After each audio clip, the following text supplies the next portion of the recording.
Welcome back. You're going to notice conversations on the left side menu that you had previously with the chatbot.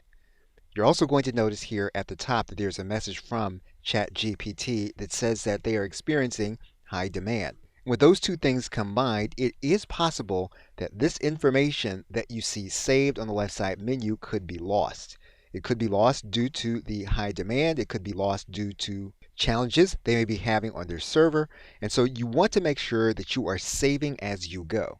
And since we are going to use one conversation thread in order to produce a final document, we're going to undertake this process and we're going to use the words final draft whenever we can to indicate that when we want ChatGPT to go back and to get information to produce a final document, we want to produce information from this individual chat with these words as we have written them. So we are writing these words as a signal when we can, and we will do that throughout the production of this document.